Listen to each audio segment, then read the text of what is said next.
Bom, acho que já dá para a gente começar, né? Então, eu coloquei aqui no chat a lista de presenças, para quem chegou um pouco depois, eu já falei isso algumas vezes. Quem quiser já pode baixar também o Python, com esses links que eu coloquei ali. Tanto o Python e aqui eu botei um link para como configurar o pip, que é o que a gente vai usar para instalar alguns pacotes depois no Python, no Windows, para quem tiver o Windows. Esse é o link que eu vou usar para códigos-fonte da aula de hoje, embora tenha alguns links mais específicos depois. E esse é um playlist para quem quiser ver com calma depois, eu separei em partes. Então, embora essa aula de hoje esteja sendo gravada, vamos começar então. A minha ideia é fazer um pouco diferente, tá, do que os webinars tradicionais. Então, eu pensei estando do lado de vocês, assim, como é que eu gostaria de participar de um webinar. Então, eu não vou ficar eu falando 3 horas. O ideal é que vocês também trabalhem um pouco. Então, consigam meter a mão na massa e fazer com que vocês mexam um pouco no TensorFlow, né? Então, a minha ideia, eu separei em 4 partes esse webinar de hoje. Inicialmente, a gente vai ter uma introdução básica sobre Deep Learning e redes neurais. Aí a gente eu vou dar isso aqui deve demorar uns 20 minutos. Depois eu vou dar um exercício para vocês testarem o que vocês aprenderam. Aí eu vou dar um tempinho de 10 minutos. Aí vocês podem até abrir o microfone, perguntar, mandar pergunta ali no chat. Depois a gente vai partir para a segunda parte, que é a classificação de imagens. Então a gente vai usar algumas imagens bem simples, em preto e branco, em escala de cinza, para classificação de roupas, em 10 categorias. E na terceira parte, a gente vai ter um exercício também, para praticar em cima desse novo modelo. Depois a gente na terceira parte, redes neurais convolucionais. A gente vai entrar um pouco mais na parte de computação gráfica mesmo e na aplicação de filtros para tentar obter as características principais da imagem e tentar classificar ela. Mais um exercíciozinho e, por fim, na última parte, que é a parte mais interessante, a gente vai usar imagens reais. Então, uma imagem maior, para fazer uma classificação a partir de uma imagem, a rede neural vai dizer para a gente se ela é um cavalo ou se ela é uma pessoa. Então, como eu falei do playlist, eu vou colocar essas 4 partes que eu vou dar hoje nesse link aqui, lá no meu canal. E lá tem alguns materiais extras também. Então, tem como usar uma base de dados maior, que a gente não vai ver hoje. Eu explico ali o que é overfitting numa rede neural, como é que a gente salva os pesos para depois poder carregar os pesos, não precisar treinar toda a rede novamente. Como é que a gente faz uma classificação múltipla em várias classes. Então, um exemplo que eu uso ali é para fazer a classificação do jogo pedra, papel e tesoura. Então, a gente joga uma imagem para a rede, ele vai dizer se é pedra, papel ou tesoura. E as últimas 3 que eu fiz é para trabalhar com texto. Então, a última, bem interessante, eu peguei, aí eu usando um outro tipo de rede, que a gente chama de rede recorrente. Aí eu alimentei a rede com 5 músicas da Anitta e joguei uma frase para ela depois e ela montou para mim a rede uma música, uma pseudo-música nova da Anitta, com que ela aprendeu.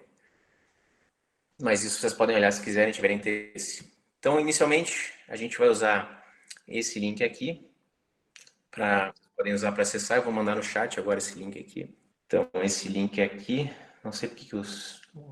Bom, e nesse link vai ter esse código-fonte aqui dentro dessa pasta exemplos aula 1, todo o código-fonte que eu vou mostrar dessa primeira parte, e vai ter esses slides aqui em PDF também, para quem quiser acessar. Então, eu me baseei para montar toda essa parte, eu já tinha um background de redes neurais, tinha programado em R e usado um pouco de Python também no meu doutorado, mas eu aprendi bastante nessa biblioteca do TensorFlow nos cursos do Lawrence Moroney e do Andrew Ng, que eles são desenvolvedores do Google. Então esse é o GitHub do Moroney, tem bastante código lá. Esses são os Twitters deles e eles também têm um canal no YouTube para falar sobre, só que como era bastante material, só que ele é todo em inglês, eu achei interessante montar alguma coisa em português também, embora eu tenha me baseado em muita coisa deles e do pessoal do MIT também. Então, o que seria Deep Learning? A ideia de Deep Learning, ou em português, aprendizagem profunda, Eu não gosto muito desse termo, eu prefiro o inglês, né? Eu acho meio estranho. Então, ele seria uma sub-área de aprendizagem de máquina, no qual a gente usa alguns algoritmos para processar dados, imitar o processamento que o nosso cérebro faz, o cérebro humano, e ele usa dentro dele, dentro dessa camada, dessa rede, alguns modelos matemáticos para processar esses dados e tentar compreender ou reconhecer algum padrão. Então, eu gostei dessa imagem aqui, desse tweet, no qual eu tenho uma ideia geral dessa área de aprendizado de máquina. Então, no meu doutorado, eu usei o que estava em azul aqui, ó, eu usei o Support Vector Machine para classificação supervisionada e uma rede simples, MLP. E dentro de redes neurais, tem outros tipos de redes, como, por exemplo, a que a gente vai ver hoje, a convolucional, ou CNN. Tem a recorrente, que eu tenho alguns vídeos lá, mas não, que é bastante usada para séries temporais ou dados sequenciais. Tem uma área que eu estou estudando agora, que é essa aqui de aprendizado por reforço, Reinforcement Learning, que ela é muito legal, ela é bastante usada para robótica. Então, tu treina um agente e coloca ele num determinado ambiente e ele tenta prever que ação ele deveria tomar de forma automática. Então, hoje a gente vai partir para isso, para a CNN. Então, no caso de uma rede neural, a informação é passada entre camadas. Então, eu tenho sempre a camada de entrada, no qual eu recebo os dados. Eu vou ter uma camada de saída que vai me dar a resposta. E entre essas duas camadas, eu tenho as camadas ocultas. Numa rede neural simples, eu vou ter uma camada só, oculta. Quando a gente está falando de deep learning, posso ter quantas camadas eu quiser. Embora, no caso de eu ter muitas camadas, quanto mais camada eu vou adicionando na rede neural, mais pesado vai ficando o processamento. Então, chega um determinado momento que não adianta muito eu adicionar mais camadas, a minha rede não vai aprender mais por causa disso. O professor Ricardo usou também na webinar dele essa imagem, acho bem legal essa imagem aqui, que mostra um histórico de como é que foi evoluindo essa área de redes neurais. Então, vou dar um destaque aqui em 57, quando foi feita essa formulação matemática de um neurônio, de um perceptron. Em 69, o problema Shor ajudou bastante também a resolver alguns problemas, só que de 69, 70 ali até 86, teve um inverno ali, teve um Dark Age no qual não andou muito essa área. Então, só quando foi inventado o algoritmo de backpropagation, que eu vou falar mais em breve, é que essa área deu um boom novamente. Lá em 95 surgiu o SVM, que é uma alternativa, que eu usei ele no doutorado. Embora eu não consiga aplicar ela para a maioria dos problemas, ele é bem específico. E aqui em 2006, bem mais recente, surgiu as redes neurais de Deep Learning. Só por curiosidade, eu coloquei aqui para vocês, só para vocês terem uma ideia, tem muita arquitetura diferente, tá, de redes neurais. Então, por exemplo, a gente pode ter alguma coisa como um SVM da vida. Deixa eu ver qual... Aqui, ó, esse tipo de rede a gente vai aprender hoje a fazer, que é a Convolutional Network. E tem muitos tipos diferentes, cada um vai ser para resolver algum problema específico, ele vai ser melhor um tipo de arquitetura do que o outro.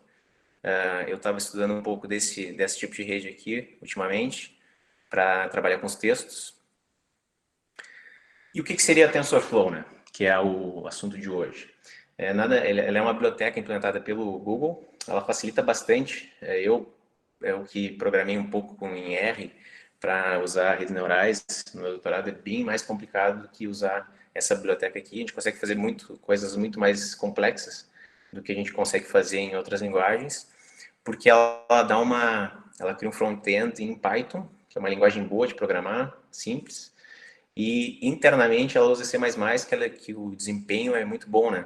Só que para não ter os problemas de sintaxe e ser um pouco mais complicado de programar, foi criada essa camada de Python para a gente usar e facilitar a nossa vida.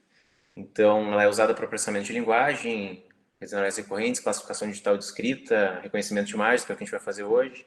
Tem várias aplicações diferentes, né? Ela tem uma versão light, que roda em celulares, em iOS ou Android. Tem a versão de CPU normal, que a gente vai usar aqui. Ela pode rodar em clusters ou em máquinas locais. E pode rodar também a versão em GPU, que usa o poder computacional da placa de vídeo. Para instalar, a gente vai usar o pip. Então, para instalar o TensorFlow, para quem já tem o Python instalado, a gente usa pip install. Esse é o comando que a gente vai usar. A gente passa o comando de instalação do pip. Antes de fazer qualquer coisa, a gente já vai atualizar com essa opção menos upgrade aqui. Vai atualizar o próprio pip para ele ter as últimas versões de tudo que é biblioteca que eu quiser instalar. E por fim, eu vou dar um pip install, o nome da biblioteca que eu quero instalar, que é o TensorFlow. Aí ele começa a instalar, ele vai baixando tudo que é, baixando e instalando tudo que ele precisa como dependência também. E se vocês quiserem já a versão GPU, basta vocês instalarem com esse nome aqui, TensorFlow e -GPU. GPU. Quando vocês forem instalar, vocês podem tanto usar esse "-u" ou total "-u" ou "-" upgrade, como está aqui. Nesse caso, ele vai instalar sempre a última versão da biblioteca.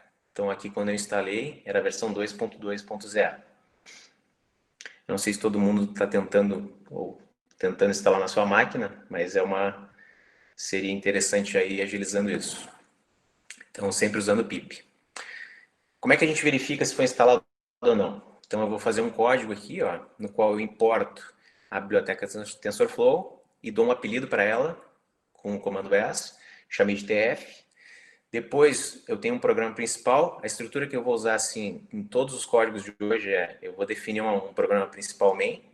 Aqui que vai estar sempre o nosso código.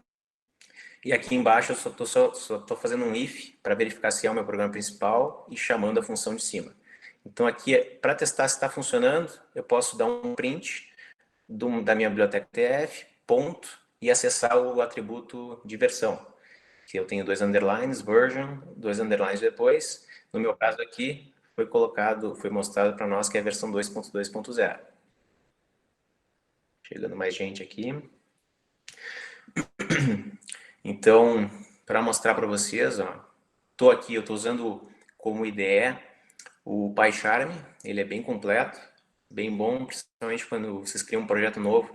Ele permite criar um virtual env ali só do projeto, para eu conseguir instalar pacotes e não estragar a minha versão do Python na máquina. Então aqui eu tenho meu programa principal, aqui está deixa eu mostrar melhorzinho aqui. Aqui eu tenho o TF, estou acessando a versão, posso rodar isso. Ele vai rodar e vai mostrar o 2.2.0. Voilá, lá. Voltando. Então a gente tem aqui, quando eu penso num projeto de aprendizado de máquina, que é essa área no qual redes neurais faz parte, e eu vou resolver algum problema, eu tenho que sempre seguir esses passos aqui. Então, primeiro, eu vou olhar o quadro geral do meu problema. Vou obter os dados que eu preciso para alimentar minha rede neural, descobrir e visualizar qual é a melhor forma de usar esses dados, preparar eles, selecionar e treinar um modelo e ajustar esse modelo. Essa parte 6 aqui é que vai pegar o nosso modelo e tentar deixar ele da melhor forma possível. Depois eu vou mostrar como é que funciona isso em redes neurais internamente. E por fim lá lançar minha solução. Então no paradigma de programação normal que a gente tem que vocês já programaram até hoje, a gente tem sempre algumas regras, ou seja, o nosso algoritmo lá, o que ele deve fazer, e os dados de entrada para o nosso programa. E a gente tem como resposta o que ele deveria nos retornar.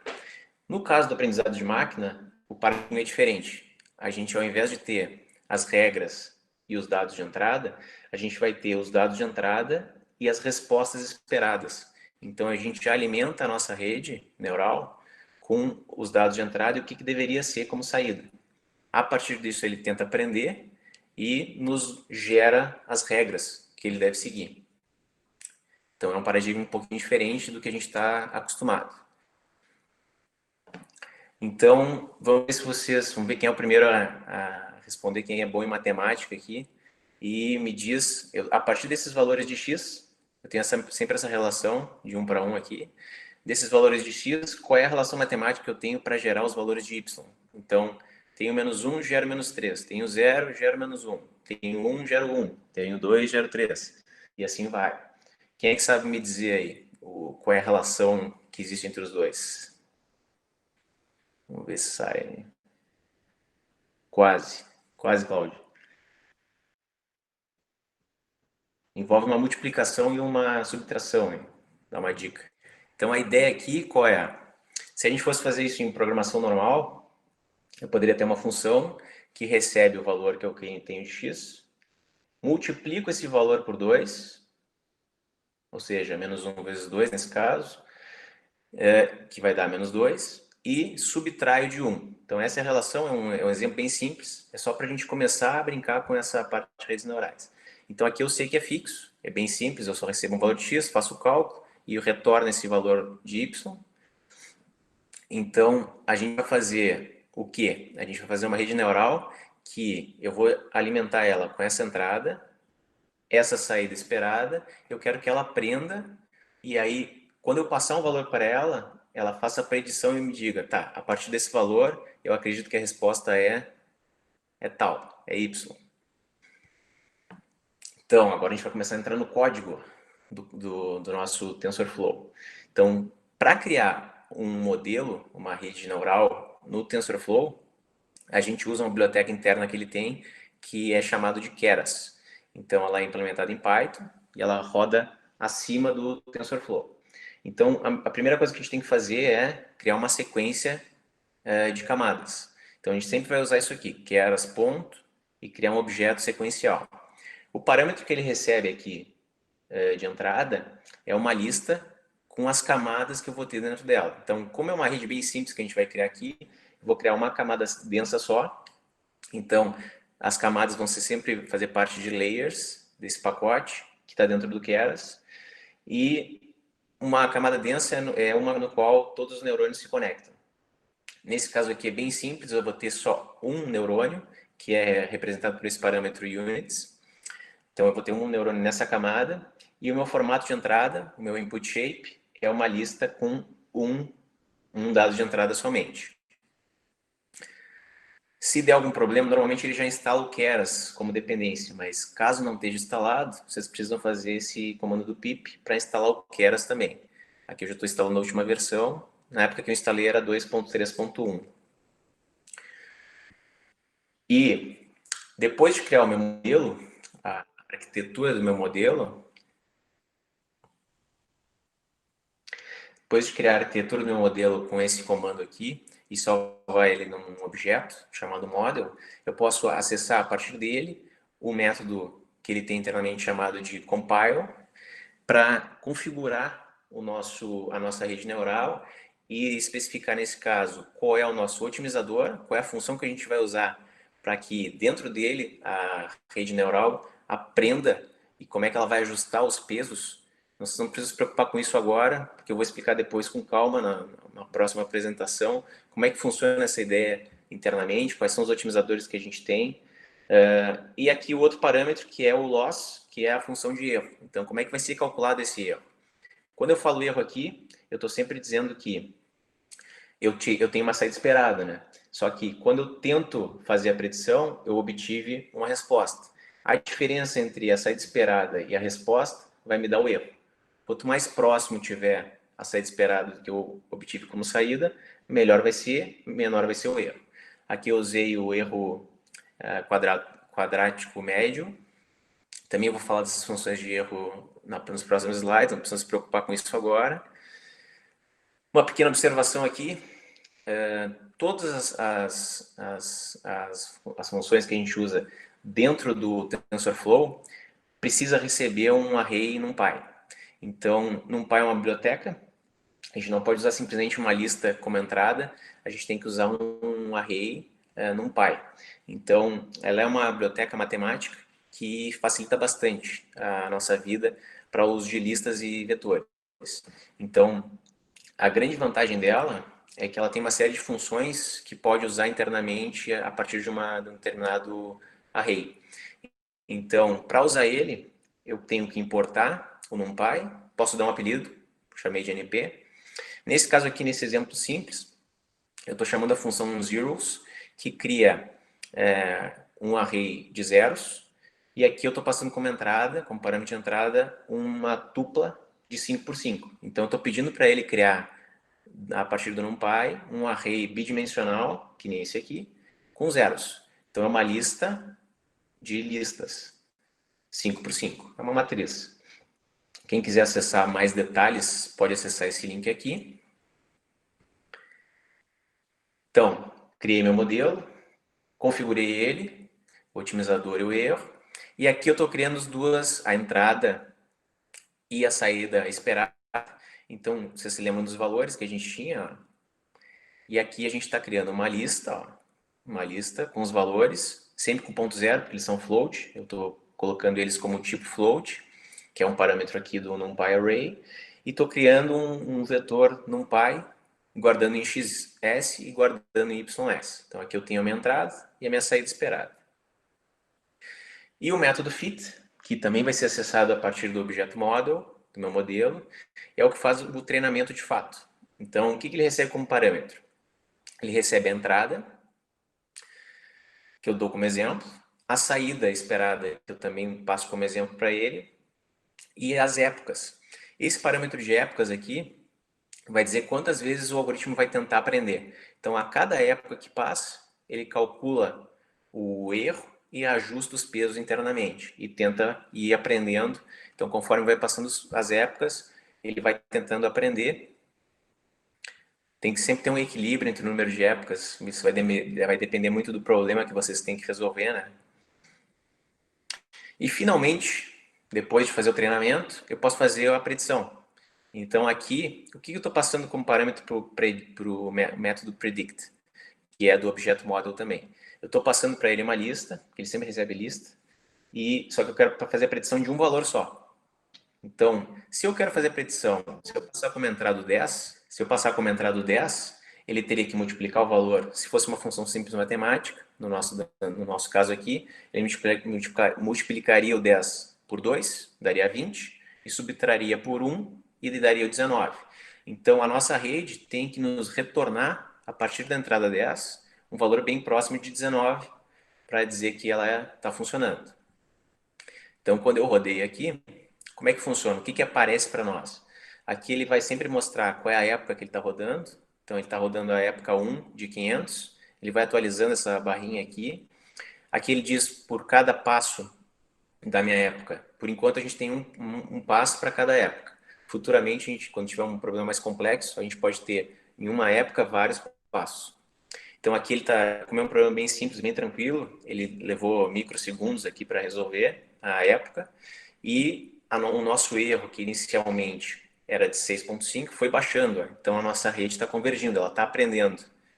Então, no final, quando ele terminou de fazer o treinamento, eu chamei o predict para fazer a predição para o 10 e ele chegou no valor bem próximo de 19, que é do tipo float também.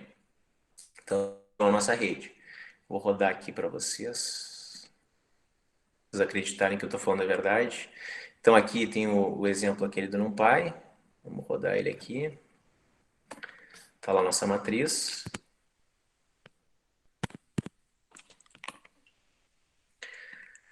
No caso da primeira rede, que é esse cara aqui, que é o que eu estava mostrando até agora, se a gente passar o 10, a gente roda e tem que dar um valor bem próximo de 19. Então ele está treinando a rede, chegou no final, deu o mesmo valor que até que eu botei nos slides.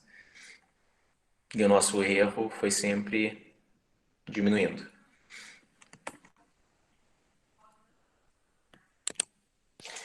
Então, voltando. Aqui a gente tem o código completo, né, que eu mostrei até agora. Agora eu gostaria que vocês experimentassem um pouco. Então eu vou dar uns 5 minutos para vocês pegarem esse código que eu coloquei ali. Deixa eu pegar o link aqui e mandar no chat para vocês do código, que vocês podem mexer. Eu quero que vocês alterem o valor de entrada, então da predição. Então testem outro valor, calculem antes, para ver qual é o valor que deveria dar, ver se funciona. Depois, diminui bastante o número de épocas e executa novamente o código, testa o mesmo valor e aumenta mais as épocas e testa para ver se ele vai fazer a predição correta, se vai mudar esse valor que ele vai predizer ou não. Deixa eu pegar o link aqui. Para quem não tem o Python instalado, pode usar. Para quem tem o Python instalado, pode usar esse link aqui. Para quem não tem, que é um notebook Jupyter, no qual vocês podem usar o navegador para programar. E para quem quer fazer no braço e é mais old school, vocês podem pegar e usar o próprio link ali do, do GitHub que eu disponibilizei e baixar o arquivo Python da aula 1 ali para. Eu vou deixar um tempinho, quem quiser, estiver tendo, quer dar um feedback, pode abrir o microfone e falar um pouquinho aí do que sentiu ali no, quando alterou os valores, ou falar no, ou botar no chat alguma coisa. Então vou dar um tempinho para vocês conseguirem fazer. E aí eu continuo aqui na. O estranho da aula online é isso, é o feedback. A gente não sabe o que está acontecendo. Ok, Bruno. Espera um pouquinho. A gente vai usar o Keras ao longo da noite. Enquanto isso, eu posso mostrar aqui o link. Ó. Esse é um link do próprio Moroni que ele disponibilizou. Então, sempre quando vocês forem usar um Jupyter desse, vocês não precisam instalar nada na máquina, ele roda no servidor. Então, cada vez que tiver um colchetes desse, é porque vocês podem rodar ele. Então, quando vocês quiserem rodar um comando, por exemplo, quero importar aqui o TensorFlow, vocês podem clicar aqui, dizer para rodar assim, ele vai rodar, ele vai executar lá no servidor e vai nos retornar para o nosso navegador e vai mostrar aqui o que aconteceu como saída. Não aconteceu nada porque a gente só importou, né? E assim sucessivamente. Aí aqui ele tem toda a explicação que eu falei ali e os comandos, e aí vocês podem clicar e editar os valores que vocês quiserem aqui, vocês podem mexer no código também, é bem útil. Teoricamente, ele deve funcionar para outros valores de entrada, né? E quando vocês baixarem demais o número de épocas, não vai, se vocês baixarem muito, ele não vai dar tempo de aprender a rede. Então, nosso erro vai continuar alto e provavelmente ele vai dar um valor previsto errado. Se vocês aumentarem muito o número de épocas, teoricamente não vai mudar muito, porque vai chegar um determinado momento que ele não consegue mais aprender. Então, ele não vai fazer grande diferença. A gente já estava com um erro bem baixo, né, naquele primeiro teste. Bom, vamos tocar então. Então aqui tem alguns links. Aqui é o site oficial do TensorFlow, tensorflow.org. Aqui era o GitHub do Maroney, esse link ali para poder usar. Esse é o canal do YouTube do próprio TensorFlow, eles têm um canal. E agora um exercício que eu quero, agora eu vou dar um tempo maior para vocês fazerem, tentarem fazer aqui. Então o primeiro problema que eu quero que vocês façam, tentem resolver, usando o TensorFlow. A gente vai usar a mesma estrutura do código que a gente usou agora no exemplo. Então, a ideia é que vocês criem uma rede neural que vão prever preços de casas. Então, a gente está usando uma lógica de uma equação simples linear bem tranquila. Então, o custo de uma casa é 100 mil, o de dois é 150, o de três é 200 e assim sucessivamente. Então, como é que a gente poderia fazer isso com o TensorFlow? Eu vou dar um tempo para vocês, depois eu vou mostrar a minha possível solução. Vocês não podem se esquecer de importar o TensorFlow, dar um apelido para ele, para não ter que escrever TensorFlow toda vez. Importar o NumPy também. Importar o Keras do TensorFlow. Vocês vão criar o modelo de vocês, vão configurar ele, vão criar a entrada e a saída esperada, vão treinar ele e vão fazer uma predição. Então, para não ficar uma predição aleatória, vocês podem fazer a predição para o valor 7. Então, para uma casa de 7 quartos, o preço estimado deve ser alguma coisa parecida com esse valor aqui. E vocês usem 1000 épocas na hora que forem fazer o treinamento. Então agora eu vou dar um tempinho, ver se tem alguma coisa aqui, alguém falando. Então eu vou dar uns 10 minutinhos para vocês tentarem fazer. Vamos ver o que sai aí, se alguém consegue resolver. Quem tiver dúvida pode perguntar ali no chat ou abrir o microfone e perguntar também, não tem problema. Então é um problema similar, o que vai mudar mais são os dados de entrada e saída. Olha aí. O Eduardo conseguiu ali, fez certinho. Então agora, por enquanto, a gente está fazendo para equações matemáticas bem simples. A gente nem começou o Deep Learning ainda. A gente está só com uma camada bem simples. A gente está com uma rede neural tranquila, né? Agora, simples. A gente vai, nos próximos slides agora que eu vou mostrar, a gente vai começar a fazer a predição para imagens e eu vou entrar um pouquinho mais a fundo na teoria de redes neurais. Vou explicar como é que elas funcionam internamente, para vocês entenderem como é que funcionam essas camadas e a interação entre as camadas da rede neural. O valor da perda é para ser alto. A princípio, é que tem que ver se não tem mais nenhum valor ali do lado, porque às vezes ele tem aquele sinal do neperiano lá, que está na menos alguma coisa.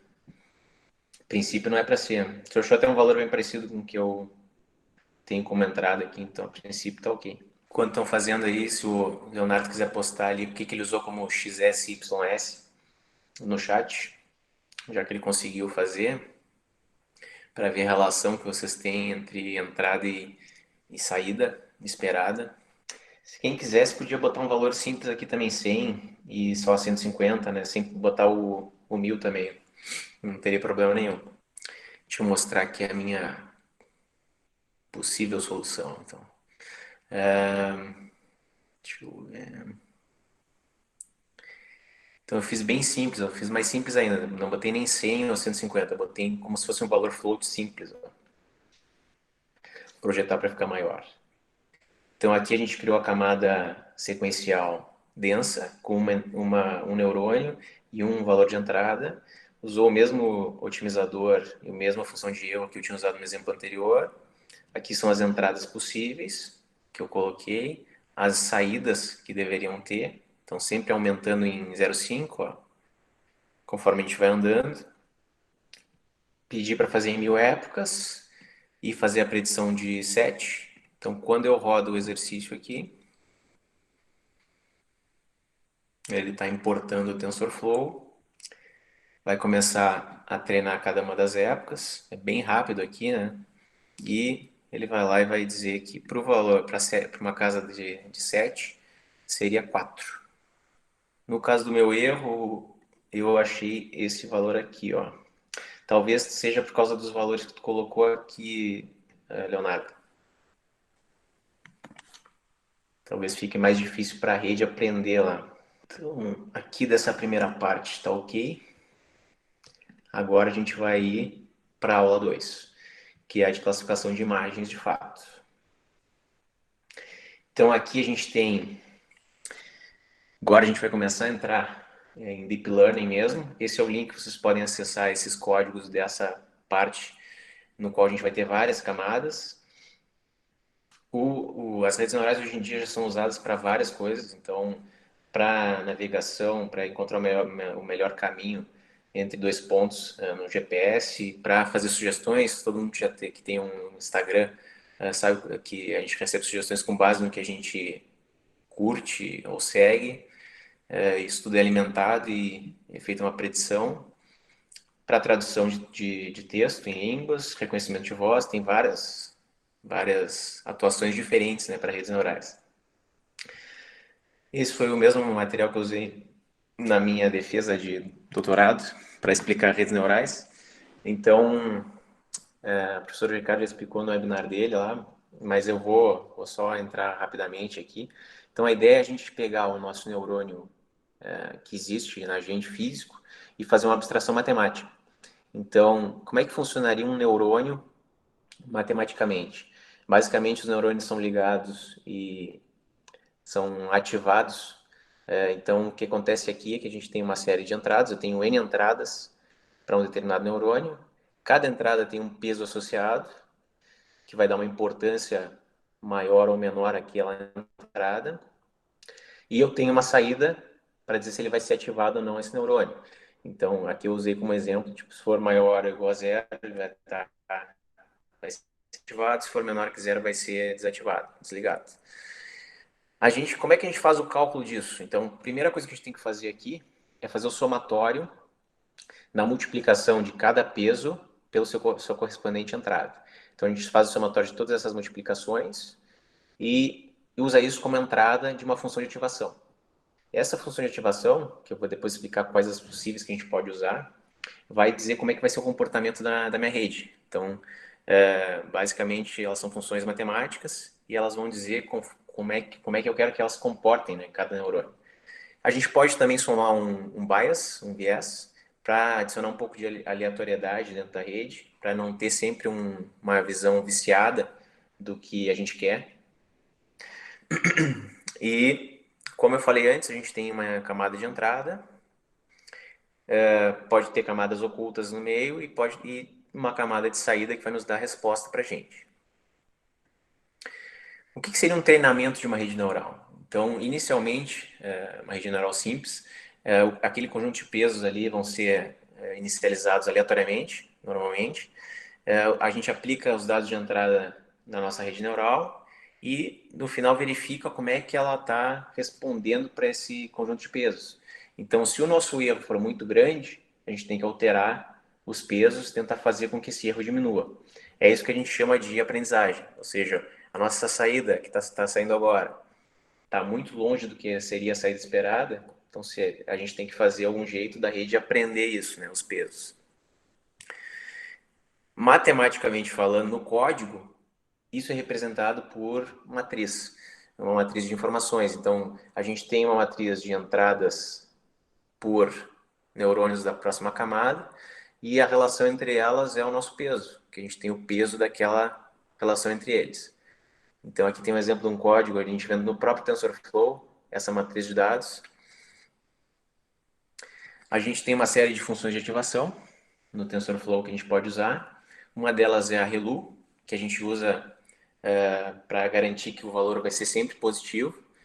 Tem a tangente hiperbólica também, que ela é usada mais para redes recorrentes, que a gente não vai ver hoje. Tem a sigmoide, que elas tentam empurrar os valores para uma saída, por exemplo, entre 0 e 1. Se ela tende a 0 ou se ela tende a 1, ela pode ser usada para classificação binária. E eu tenho a softmax, que ela ativa o maior valor. Então, se eu tenho várias possibilidades, um dos neurônios vai me dizer qual é o maior valor e qual é a maior probabilidade de ser aquela classe na rede, né? Então, ela é muito usada para classificação múltipla. Para visualizar isso de um jeito melhor, vocês podem olhar a saída matemática delas, como é que elas se comportam. Então, por exemplo, a ReLU que eu falei antes, quando for negativo, ela é puxada para zero, e quando for positivo, ela pega o próprio valor. A gente aqui umas possíveis dicas de como usar essas funções de ativação. Então, a sigmoide geralmente funciona para classificadores. Ela tem um problema, às vezes, com gradientes pequenos. Eu vou explicar ainda bem o que é essa história de gradiente na hora de calcular o erro. A função ReLU, que é aquela de ativação geral, ela é usada bastante. E sempre que for uma camada oculta, normalmente a gente começa usando ela. Depois, se ela não funcionar muito bem a nossa rede, a gente pode modificar e usar outra função. Mas aí vocês podem perguntar como é que a gente joga os dados dentro da rede, né? Então, quando a gente tem um dataset, uma base de dados que a gente quer inserir na nossa rede, a gente precisa dividir ela em partes. Por quê? Porque a gente precisa que uma parte dos dados sejam usados para treinar a rede, normalmente é a maior parte desse nosso dataset. A gente pode usar 20 ou 30% mais ou menos para testar depois. Então, toda essa outra parte, esses 80%, 70% aqui, é usada para a rede treinar, aprender os pesos, tentar se ajustar, e depois a própria rede vai testar para verificar se está funcionando ou não. Então, a gente sempre separa em treino e teste o nosso dataset. Aqui eu usei um scaffold de 5. Então, eu separei em 5 partes, usando 4 para treino e 1 para teste. Os otimizadores que a gente tem no Keras, eles são os algoritmos que internamente vão otimizar a predição da rede. Então, eles vão dizer como é que os nossos pesos vão se comportar. Qual peso eu vou aumentar, qual peso eu vou diminuir. Então, o mais básico deles é o SGD, que é para calcular o gradiente descendente na função de erro, para cada peso que eu tenho lá dentro da rede.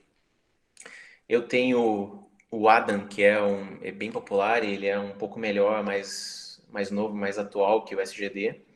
Então ele tenta usar os gradientes prévios para tentar aprender, um dos mais populares aqui do Keras.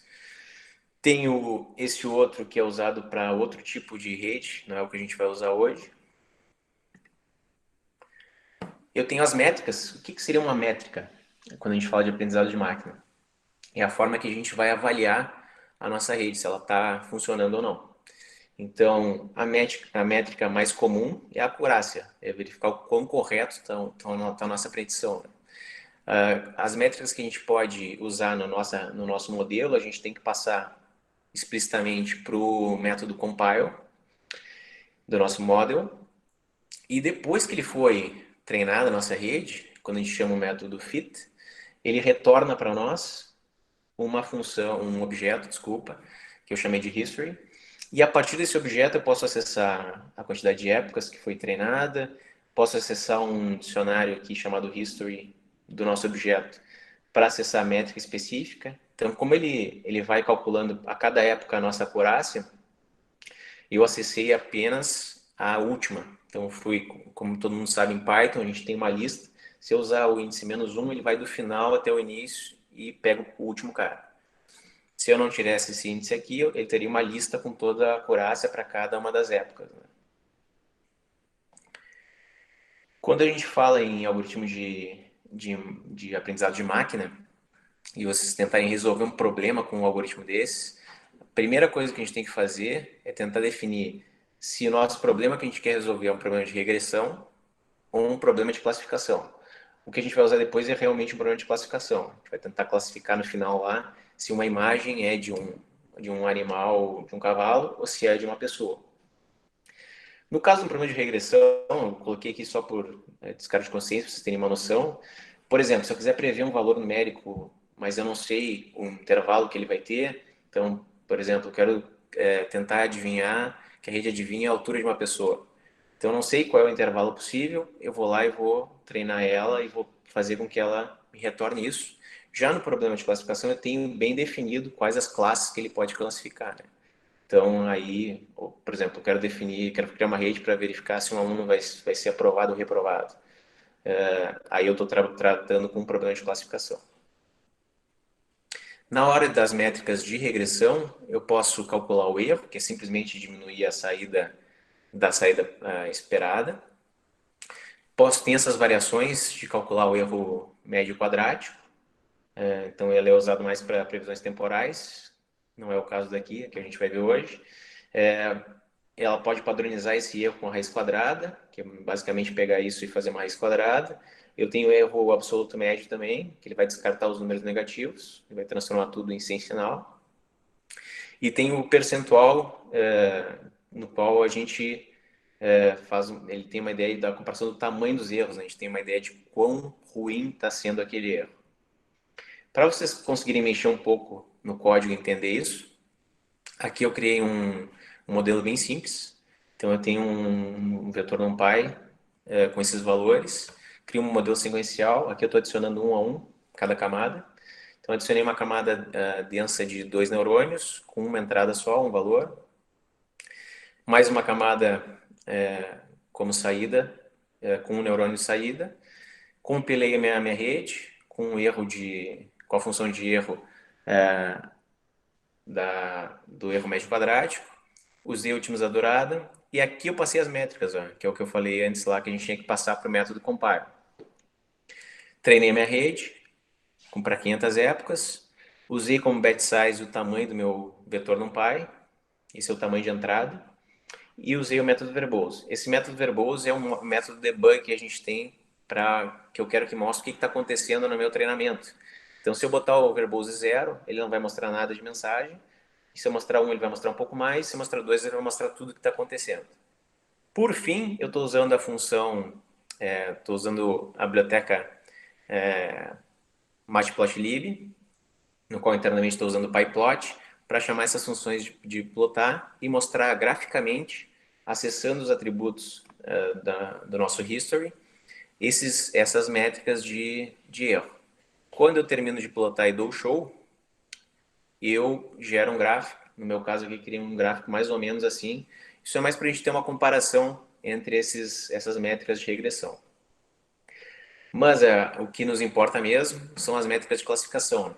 Então, aqui a gente tem a classificação binária, quando a gente tem duas possibilidades de classificação. Então, é um cachorro, é um gato. A gente tem a acurácia de categorias, que eu vou ter várias possibilidades, várias classificações possíveis. Eu tenho algumas variações dessa de categorias. E cada uma vai ter uma possibilidade diferente. Na sequência, a gente vai ver o exemplo de classificação binária. Então, aqui, um exemplo usando cross-entropia binária como função de erro. A gente vai usar como métrica a acurácia mesmo. A gente tem um vetor de entrada, um vetor de saída, um modelo sequencial, basicamente com a mesma arquitetura que eu usei antes, só que eu usei como ativação aqui o sigmoide, então ele vai tender a 0 ou a 1, a minha saída, que não tem nada de muito diferente. E no final eu vou plotar somente a minha acurácia. Então, eu tive algum problema, tem alguns códigos que vocês acham de TensorFlow na internet que vai dizer o nome completo aqui. Mas depois das últimas versões, ele está funcionando só com ACC, na hora de acessar o atributo aqui da acurácia. Então, esse é o comportamento dessa rede simples. A nossa acurácia começou em 50%, começou a ir bem mal, depois de 25 épocas ela começou a aprender e crescer, e aí depois de 150 épocas aqui mais ou menos, ela cresceu bastante e estabilizou. Então aqui a gente tem um overtraining, a gente está treinando em excesso aqui, e não precisaria, então a gente poderia parar basicamente aqui na época 160. A gente vai ver hoje como é que a gente faz isso também, como é que a gente testa para verificar se precisa treinar ainda ou não. E agora vamos fazer um exemplo mais legal. Então a gente vai usar esse dataset, essa base de dados chamado Fashion MNIST, que é do próprio Keras. Então ela vai facilitar bastante a nossa vida, porque a gente não vai precisar configurar os dados de entrada inicialmente, embora no próximo exemplo depois, dos próximos slides, a gente vai fazer isso. Então a ideia do Fashion MNIST é uma base de dados de imagens, de roupas, sapatos, no qual a gente pode usar isso para classificar. Então, sempre que eu ver alguma coisa parecida com isso, eu vou classificar como um jaleco, por exemplo. Quando eu ver alguma coisa parecida com isso, com uma calça, sempre que eu ver alguma coisa parecida com isso, eu vou dizer que é um sapato. Então, ele tem 70 mil imagens, esse dataset.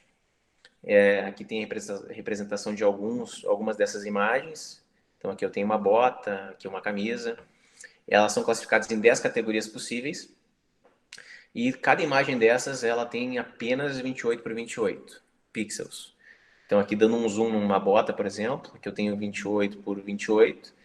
E cada pixel que eu tenho vai estar entre 0 e 255. Então, quanto mais próximo do 255, mais escuro vai estar. Quanto mais próximo do zero, mais branco vai estar.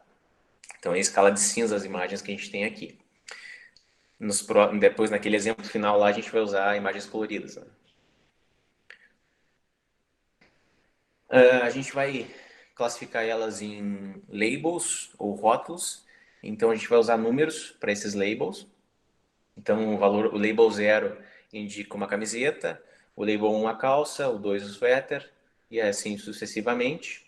Então, internamente no código a gente vai ter uma lista com cada um dos labels. Cada índice desse, o índice 0 vai ser o t-shirt, o índice 1 vai ser o trouser, e assim sucessivamente. E aí vocês podem me perguntar por que usar números. Então, a ideia de usar números é que a gente não precisa ficar restrito ao nome em uma determinada língua, né? Então, um japonês pode usar o nosso código e saber que o número 0 é para camiseta e um americano pode fazer a mesma coisa. Então, aqui, para carregar os dados desse dataset, a gente vai importar o Keras, que é o que está em vermelho ali. Então, do TensorFlow, eu preciso importar o Keras. A partir do Keras, eu vou acessar os datasets que ele tem. E desse dataset, eu vou acessar o dataset que eu quero usar hoje, que é o Fashion MNIST. Então, até aqui eu só salvei isso numa variável. E agora é que eu vou carregar ele. Então, a função que faz carregar é o load data.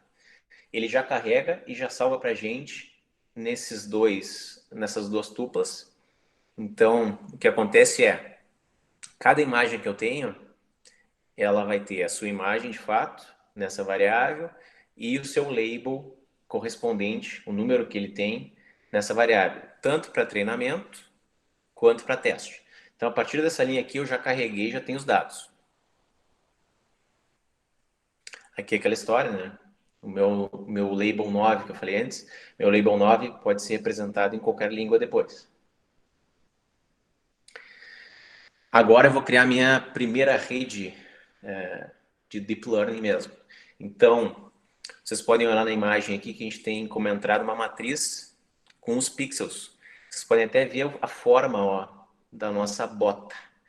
Então, onde eu tenho zero aqui, ele está em branco, e aqui são valores mais próximos do preto para criar a nossa bota lá na imagem.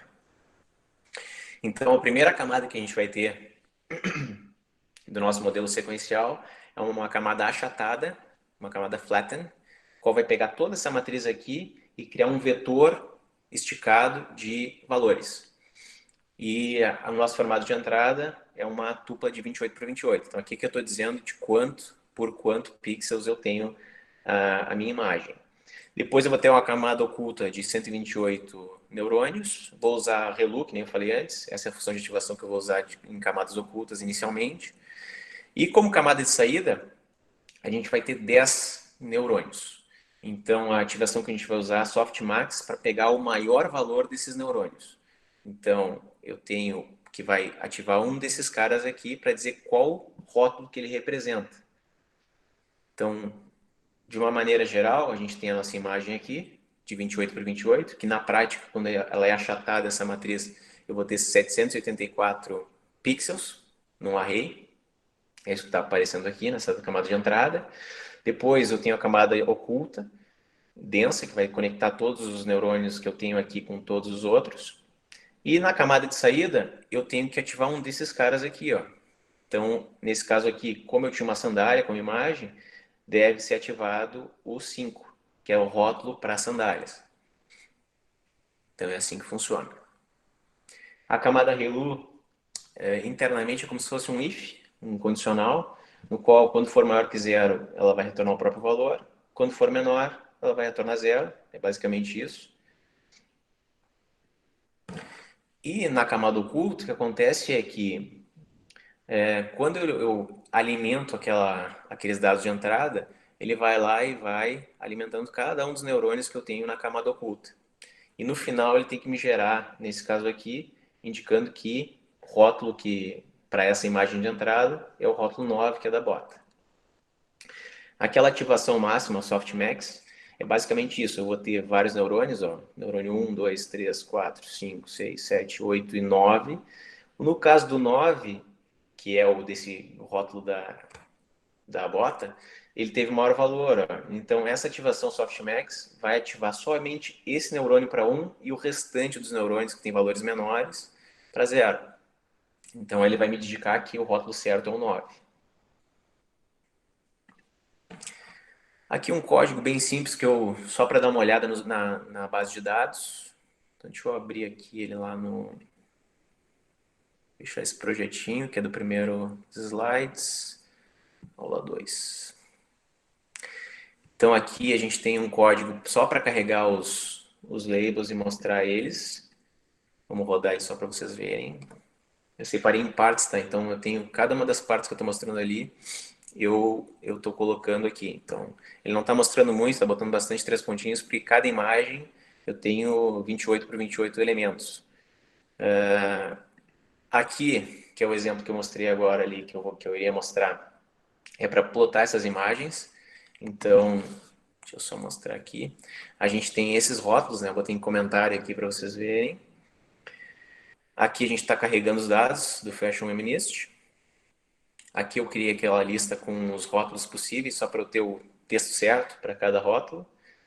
E aqui eu estou dando um plot dessa primeira imagem de treinamento, usando cores para eu conseguir enxergar ela. Eu vou rodar agora para vocês verem. Depois aqui eu estou fazendo um plot das 25 primeiras imagens que eu carregar. Se eu botar mais, não vai ficar, dá para enxergar direito. Então, para cada imagem dessa, eu estou adicionando no grid e dando um show. Vamos rodar aqui só para vocês verem. Então, é só para dar uma olhada nos dados que a gente está carregando do dataset. Tá? A gente não está fazendo nada ainda da rede neural. Então, aqui a imagem colorida que a gente tinha ali, usando o Color Grid. Quando eu fecho essa imagem, vai para o próximo código, que vai me mostrar as 25 primeiras imagens que eu carrego do dataset.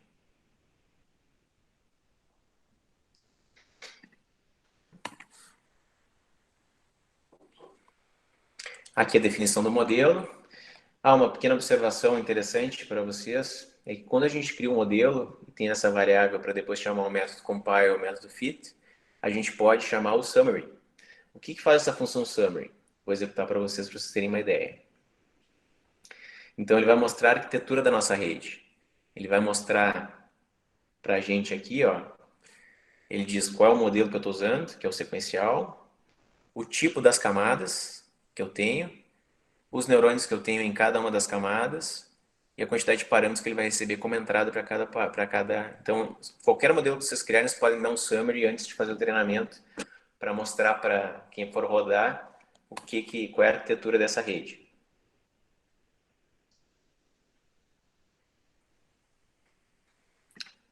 Então, uma coisa que eu não tinha comentado ainda é essa parte aqui do código. O que está fazendo isso? Eu estou normalizando os dados, que nem o Leonardo notou ali, quando eu tenho valores muito grandes, isso complica mais para a rede aprender. Então aqui, no caso, a gente está pegando os valores que eu tenho, então de 0 a 255, cada pixel, e dividindo por 255. Então eu vou normalizar todos os dados para ficar entre 0 e 1. Isso vai facilitar bastante na hora de treinar. E aqui no treinamento eu estou usando o otimizador Adam e a função de erro de cross-entropia para categorias esparsas. Então aqui eu vou compilar e vou fazer o treinamento só para 5 épocas, com as nossas imagens que eu carreguei de treinamento e com os labels dessas imagens de treinamento também. Então o que vai acontecer é basicamente isso. Aqui eu estou mostrando aquela bota, a matriz dos pixels dela, o rótulo que ela pertence, 9. Aqui eu estou começando a treinar a minha rede. Ele começa a mostrar a acurácia. Então, ao invés do erro, a acurácia tem que ir aumentando, né? O erro tem que ir diminuindo, que é o que está acontecendo aqui, e a acurácia tem que ir aumentando. Ele vai fazendo isso por cada uma das épocas, e quando chegar no final, ele vai me dizer a última acurácia que eu obtive da rede, e o último erro. Então, aqui, eu tinha comentado que pode chegar um momento no meu treinamento que não vale mais a pena eu treinar porque eu já cheguei num nível de acurácia que eu gostaria. Então, por exemplo, o meu ideal era 85% para essa rede de acurácia, eu não quero mais treinar a partir quando passar desse 85%. Ou usar o valor de erro para testar também. Então, quando o meu erro chegar num valor muito baixo, específico, eu quero parar de treinar. Quando a gente faz isso, a gente usa callbacks. Então, como é que funcionam os callbacks via código? Para quem está um pouco esquecido de Python, esse é a palavra-chave aqui, a palavra reservada para criar uma classe nova. Então a gente vai criar uma classe, eu chamei de myCallback. Quando eu crio uma classe em Python, eu coloco entre parênteses aqui, se houver herança e eu quiser herdar as características de uma outra classe prévia, que é o caso aqui, eu coloco ela entre parênteses na hora que eu estou declarando a minha classe. Então aqui, o meu callback vai ser filho de callback, que já existe, que é do Keras. Então, a única coisa que eu vou fazer dentro dessa classe aqui é reimplementar, reescrever o código que é executado toda vez que termina uma época. Então, toda vez que terminar a época, ele vai receber a época atual, um arquivo, um dicionário com logs, e desse dicionário eu vou ver o meu erro. Aqui eu posso botar CC também e acessar a acurácia. Então, aqui, quando o meu erro for menor que 40%, ele vai dizer que ele não precisa mais treinar, isso aqui é um print só para mostrar na tela, e aí eu estou pegando meu modelo e passando para true esse boolean para dizer que eu não quero mais treinar. Então toda época ele vai treinar, ele vai testar isso. Quando der uma vez que isso aqui der verdadeiro, ele vai entrar e vai parar o treinamento ali. E não vai ficar fazendo aquele overtraining que eu tinha comentado antes. Para usar essa classe, eu tenho que instanciar um objeto dele, que eu estou fazendo aqui em cima, antes de criar o meu modelo, de carregar os dados. E aqui, na hora de fazer o treinamento, eu tenho que adicionar como parâmetro, esse parâmetro callbacks, uma lista com esse objeto que eu acabei de criar. Basta eu fazer isso, na hora que eu executar a minha rede, o que acontece é, quando ele chegar aqui eu fiz um código para quando ele chegar em 60% de acurácia, ele parar o treinamento. Então, quando ele chegou nos 60%, ele não vai mais para as próximas épocas. Então, aqui eu tinha um de 10, ele parou na primeira já e não fez mais as próximas. Aqui um exemplo para plotar a figura que eu estou fazendo, testando, e fazer um plot do lado da minha predição. Então, o que ele indica que deve ser. Então, aqui eu tenho cada um dos rótulos. Nesse caso é o 9, ó. Então ele vai lá e vai mostrar que esse tem maior probabilidade de ser. Eu tenho esse código ali também no GitHub. Na hora de fazer a predição, eu posso fazer a predição de uma imagem só, mas posso fazer a predição de várias. Então aqui eu estou fazendo a predição para um certo número de imagens e estou subplotando a imagem, o label dela, de teste, e o que foi previsto. Então, para cada uma das que eu testei, ele vai dizer, vai mostrar a imagem, a porcentagem que ele tem certeza que é, nesse caso aqui, uma bota, e do lado qual dos neurônios que foi ativado. Aqui alguns links. Vocês podem usar esse link aqui para programar um pouco em cima. Aqui eu tenho essa base de dados do Fashionist detalhada.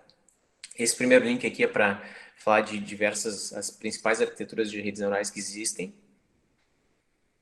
Esse é um link do Mulrooney falando sobre redes neurais. Vamos pular aqui, vamos fazer só um exercício. Então, o exercício que a gente vai fazer é o 8. A gente tem uma outra dataset que é o MNIST, só. A gente usou o Fashion MNIST agora, né, no exemplo. A gente vai usar o MNIST só, que são imagens de escritas. Então, é para identificar a escrita do número 0, do número 1, do número e assim até o número 9. Então, eu quero que vocês tentem fazer, eu vou dar uns 10, 15 minutos, para vocês tentarem fazer um classificador com base nesse código que eu mostrei antes. Tem que usar o callback para quando chegar em 99% de acurácia ele parar de treinar. Então, provavelmente, vocês vão ter sucesso com menos de 10 épocas, tá? E essa são algumas imagens, ó, de como é que funciona o dataset dele lá internamente. Então, tem imagens dos números. Vocês vão usar uma estrutura parecida com essa, no qual vocês vão carregar os dados do MNIST. Então, eu não estou carregando mais o Fashion MNIST, estou carregando só o MNIST. Estou carregando os dados de treinamento, seus rótulos, os dados de teste e os seus rótulos também. Aqui vocês vão fazer as camadas de vocês. Vocês vão compilar eles. Aqui eu já defini para vocês qual é o otimizador, a função de erro e a métrica. Vai ser a acurácia.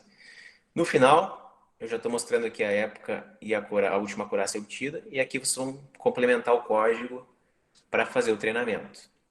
Deveria dar alguma coisa parecida com essa. Então, depois da quarta, da quinta época, eu já consegui os 99% de acurácia. Deixa eu colocar o código aqui para vocês. Vamos lá, 2. De novo, quem não tem instalado o Python, pode usar esse link aqui, que eu estou colocando no chat. E quem tem o Python instalado e quer dar uma fuçada melhor, pode sair desse arquivo Python que eu coloquei aqui também.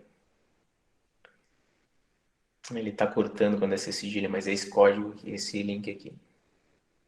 Então agora é 15 para as 9, vou dar um tempinho para vocês, para vocês tentarem fazer aí e ver se funciona. Então até as 9 ali, com as 9 horas eu continuo a parte dos slides. Se lembrem de criar o callback, né? Antes de começar o código de vocês ali de treinamento para conseguir passar para o método fit aquele objeto e instanciar o objeto callback também antes de começar a carregar os dados. Vou dar um auxílio aqui. Então, na questão do callback, a gente pode usar tanto o erro quanto a acurácia, né? Então aqui eu fiz como quando o erro for menor que o 001, eu cheguei já nos 99% de acurácia, e aí eu já posso terminar o meu treinamento, dar um stop training ali, true, e antes de começar a carregar os dados, eu preciso instanciar o objeto do callback. Não esqueçam de normalizar as imagens, dividindo por 255 também. E eu usei 512 neurônios na camada oculta e continuei usando 10 para a camada de saída. Usei o otimizador ADA, a mesma entropia ali de erro e a métrica de acurácia também na hora de compilar de formatar nossa rede neural. E usei 5 épocas. Não pode esquecer aqui de usar o callback na hora de parar o treinamento. Vou executar aqui para vocês verem, através do Gini mesmo. Aqui eu não estou no PyCharm. Então ele demora um pouco no início porque ele está carregando o dataset, né? Ele está baixando do servidor lá do... E aí ele começa o treinamento. São apenas 5 épocas, então aqui ele já vai atualizando. Cada época eu tenho 1875 passos, steps. E ele vai atualizando, para cada step ele vai atualizando a acurácia e o erro. Então o nosso erro está baixando, a nossa acurácia está aumentando também. A gente não chegou em 99% ainda, mas agora vai dar. Então na quinta época aqui, ele vai ter chegado e já vai parar o treinamento. Beleza. Tá usando o PyCharm?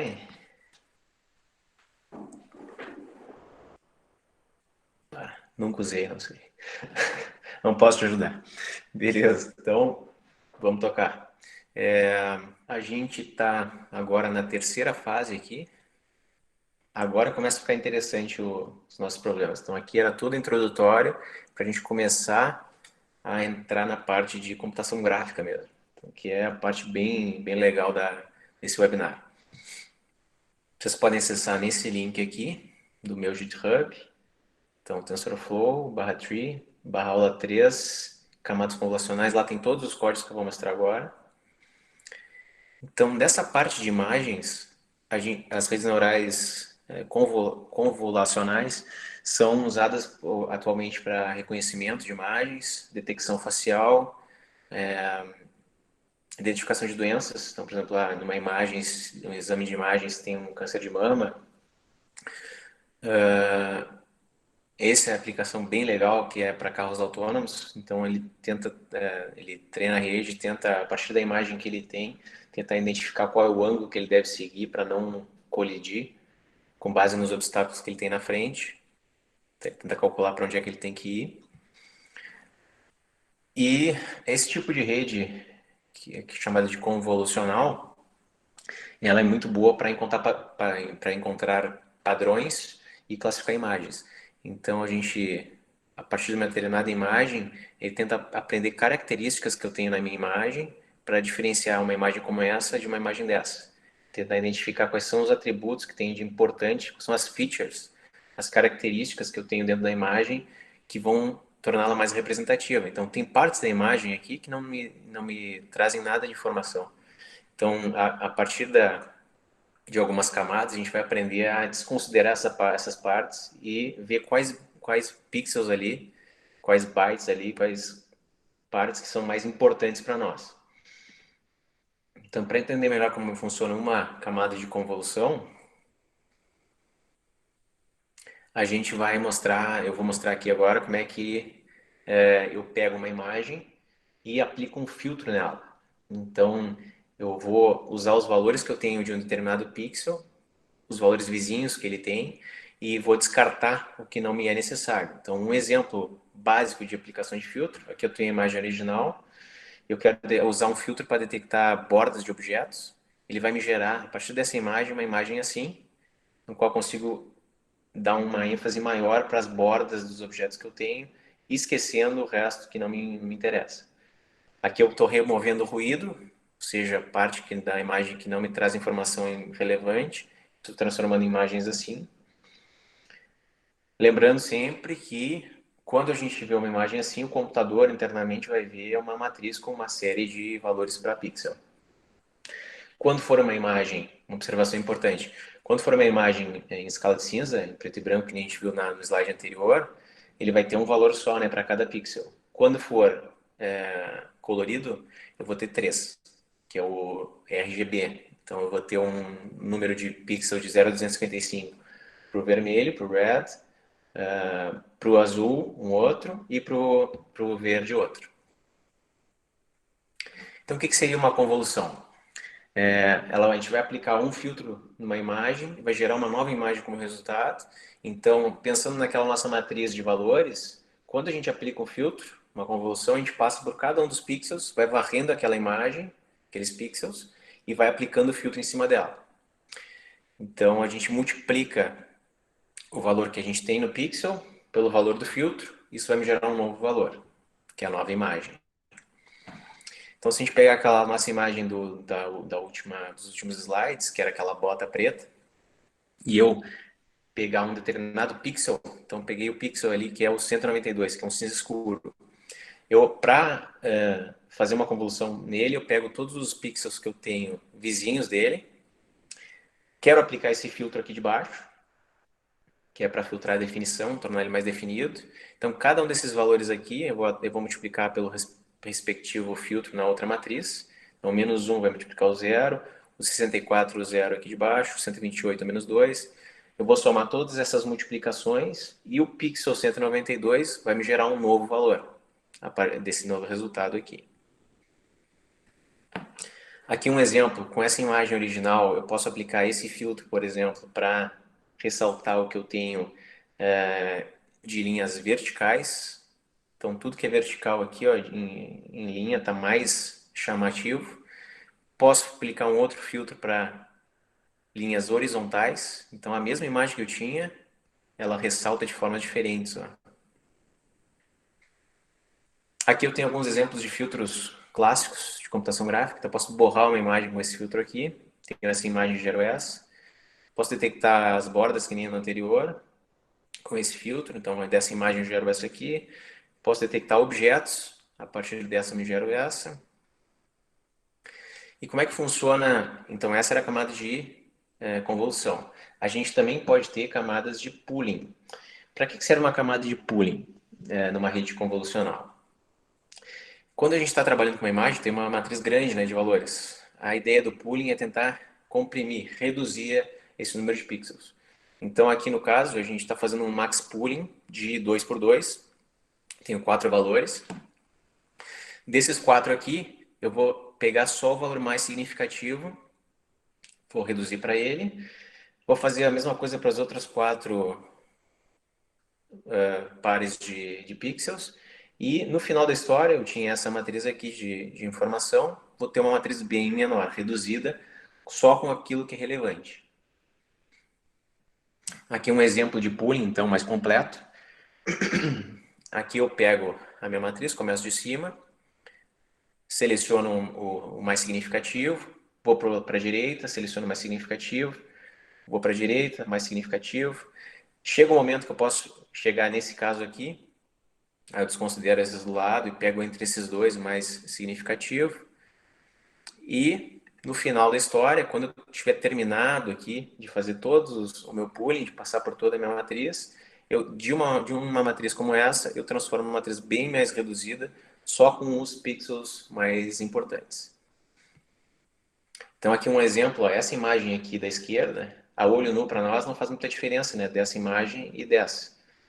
Mas na prática, ela é um quarto menor, essa aqui, dessa imagem original, depois de fazer um max pooling de 2 por 2, só pegando os pixels principais. Além da camada de convolução, de aplicar um filtro, eu tenho a camada de pooling para reduzir a minha imagem.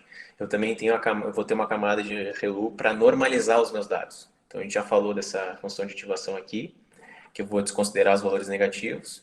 Então, quando eu fizer isso, quando eu estiver passando e for um valor positivo, eu basicamente vou passar ele. Quando for um valor negativo, eu vou transformar ele em zero. Então, eu vou fazendo isso por cada uma das valores que eu tenho na minha matriz. E no final, se eu tivesse uma matriz assim, eu vou transformar tudo que é negativo, que está em preto aqui, para zero.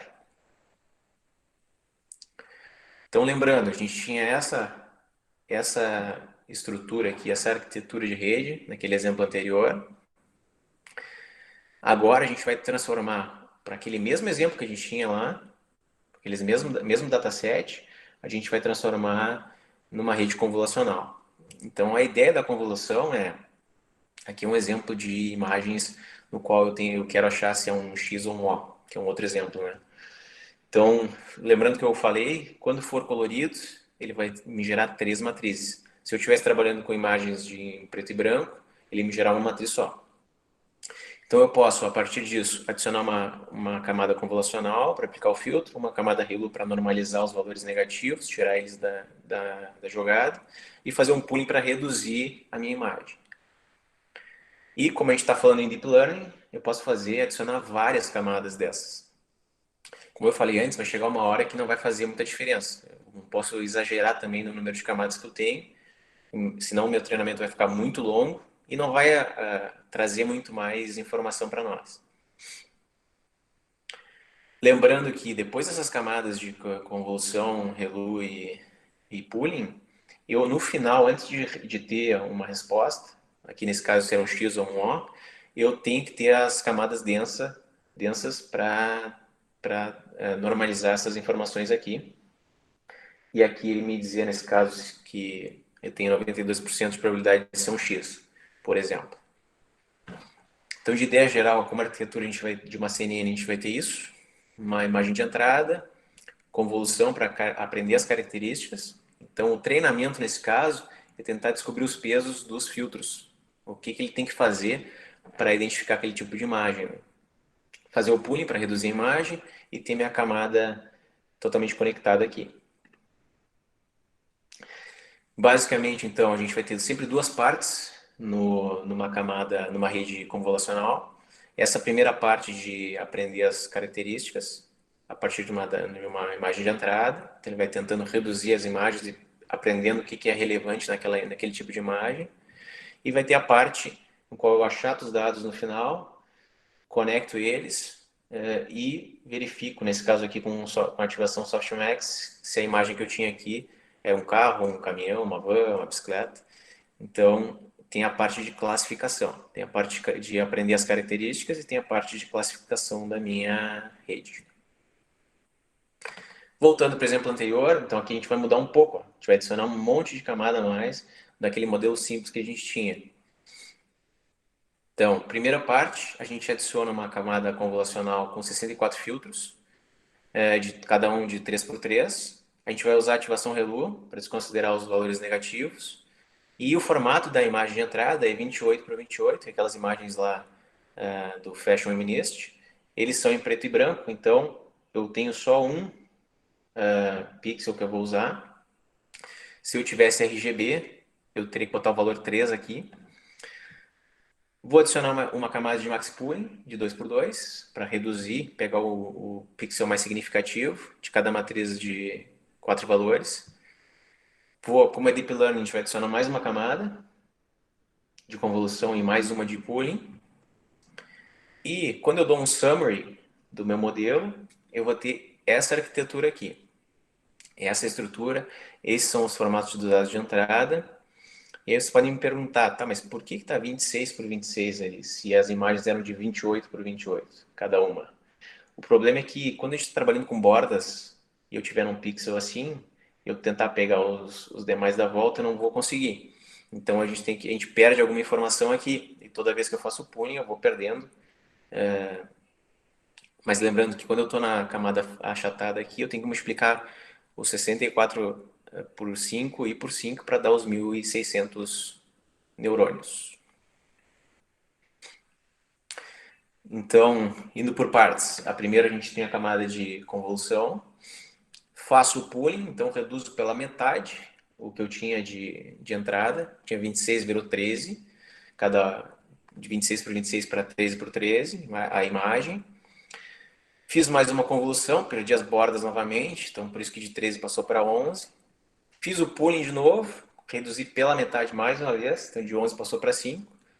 Aí achatei tudo, que nem eu falei antes. Então 64 imagens de 5 por 5 vai dar 1.600 neurônios.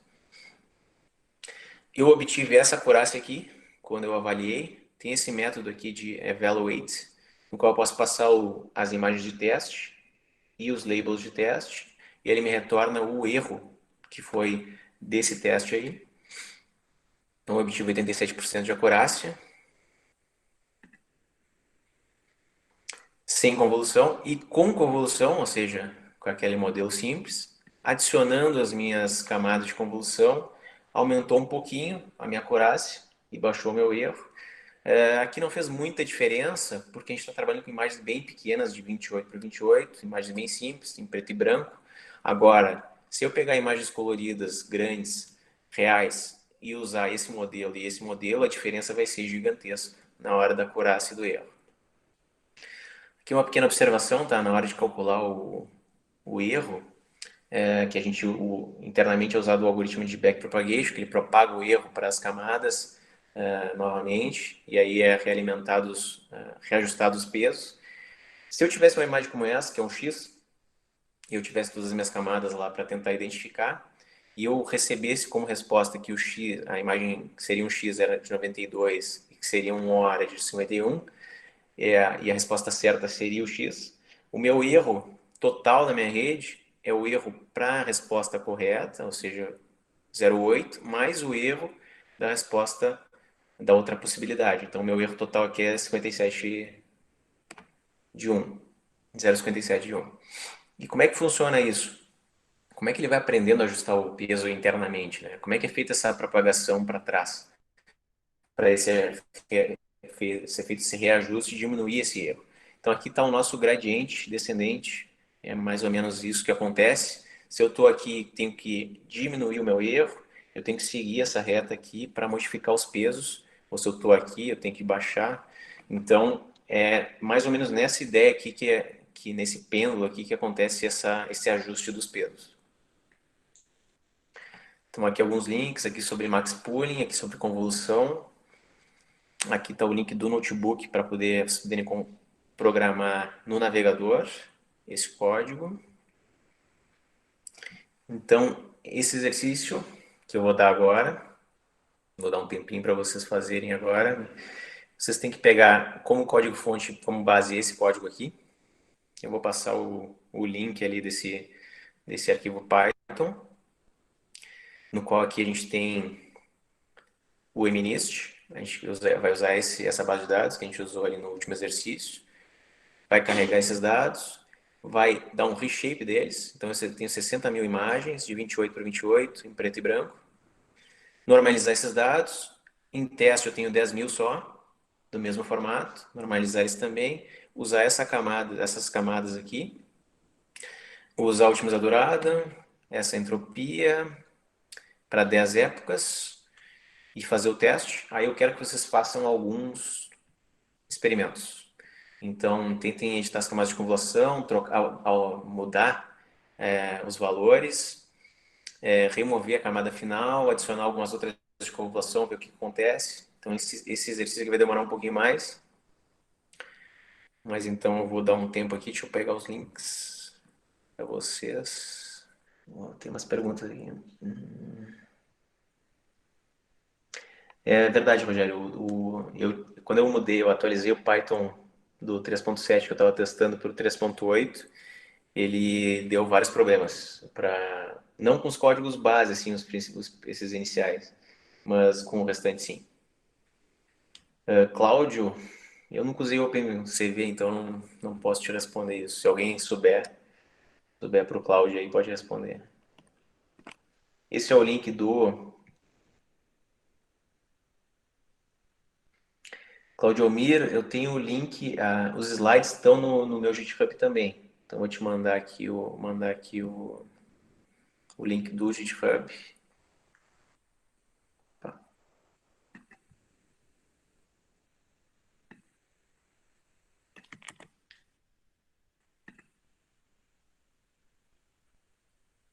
Então, Claudiomir, aqui vocês têm tanto os slides quanto o código-fonte. Aí vocês podem acessar ambos. Já mando, Nelson, a lista de presença.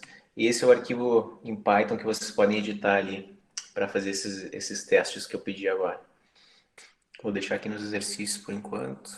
Até o momento a gente está só aprendendo um pouco como é que funciona uma rede de deep learning, está mexendo ali agora começou a fazer alguma classificação de imagens e os próximos slides, que são os mais interessantes, a gente vai usar essa mesma lógica para usar numa imagem de 300 por 300. Então as imagens são maiores, mais pesadas.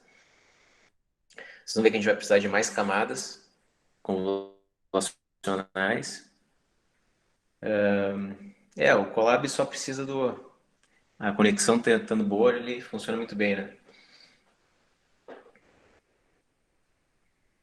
E não dá problema de versão, né? Que nem versão do Python, dependência de biblioteca. Só não gosto muito dele para editar, não acho muito prático para editar o código. Enquanto o pessoal está tentando fazer, se alguém tiver alguma uma questão também, alguma dúvida, pode mandar pelo chat aí. Aproveitar um questionamento, né? Aproveitar. Quem já mexeu em alguma. Não precisa ser em TensorFlow, mas quem já implementou alguma coisa com redes neurais está assistindo aí? E em qual linguagem, em qual biblioteca? Notável, TensorFlow. Eu achei bem prático TensorFlow, né? Tem uma Java já é mais complexo para mexer, né? Tem uma biblioteca, acho que é PyTorch, se não me engano. Tem uma outra biblioteca que teoricamente é para ser mais fácil ainda do que o TensorFlow, né? Para fazer os modelos, fazer o treinamento, mas eu nunca trabalhei com ela. Ah, isso aí também.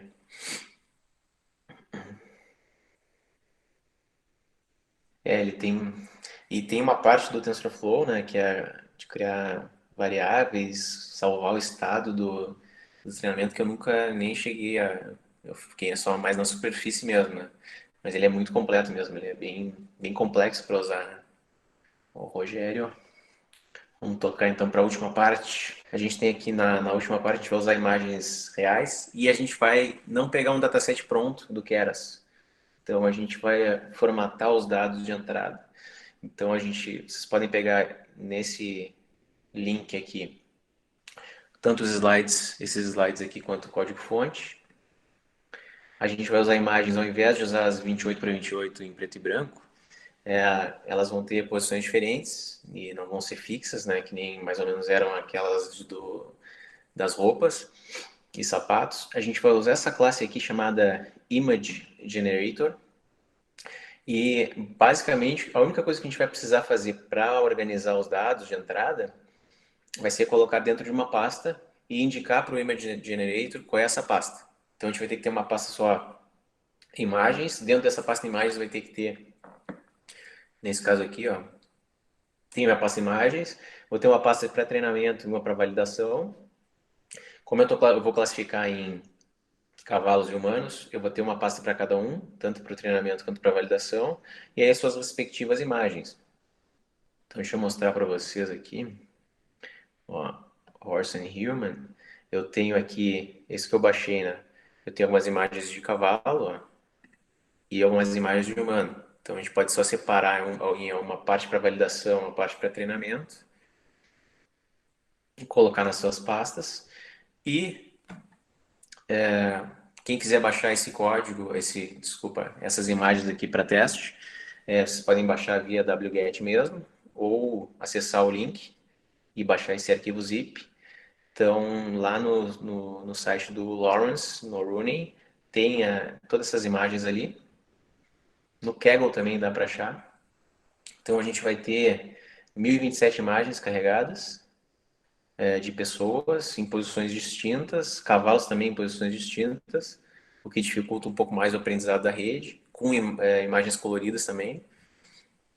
Então, primeira coisa que a gente tem que fazer é importar essa classe, que a gente vai usar agora, que a gente não tinha usado ainda.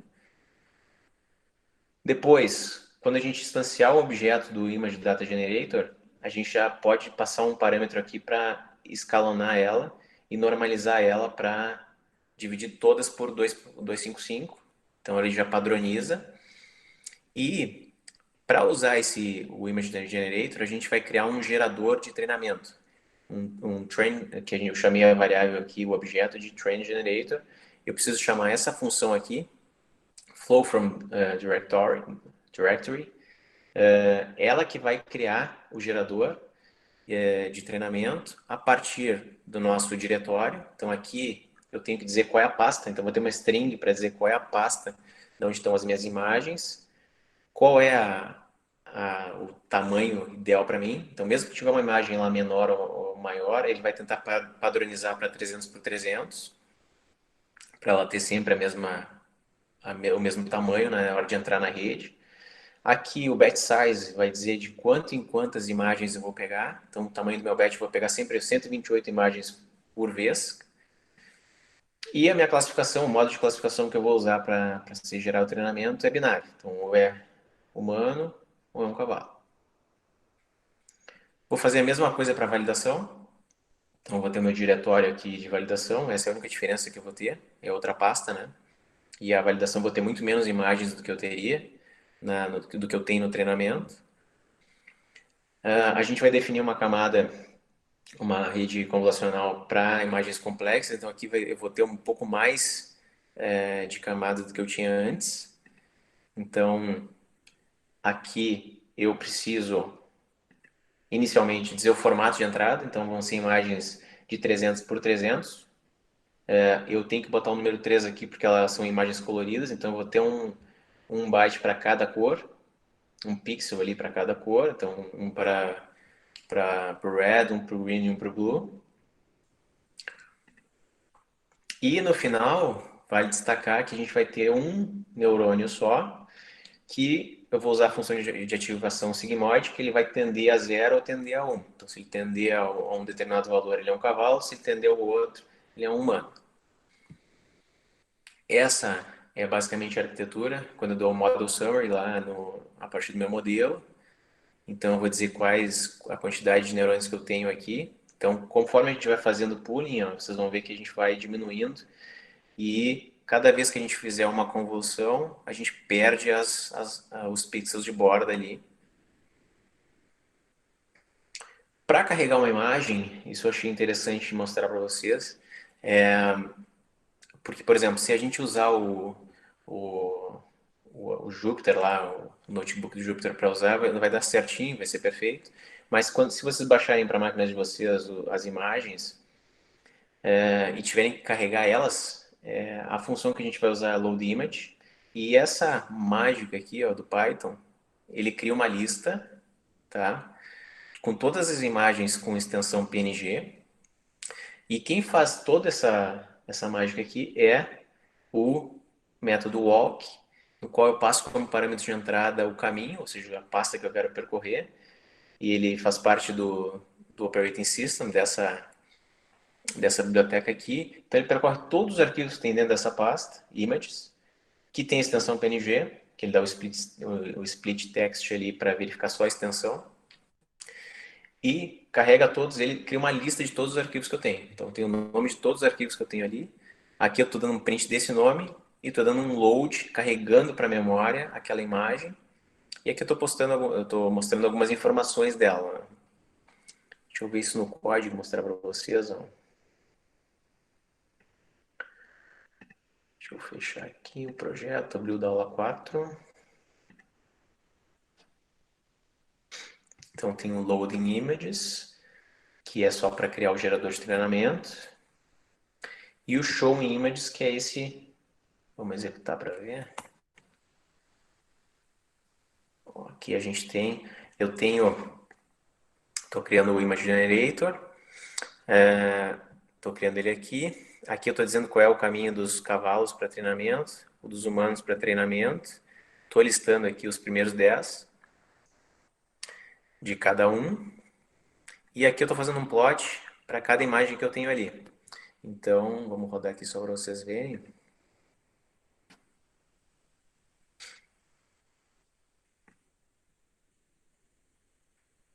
Ele demora um pouquinho, são várias imagens. Aqui eu tenho a lista, aquela com todas as imagens, e aqui o nosso plot,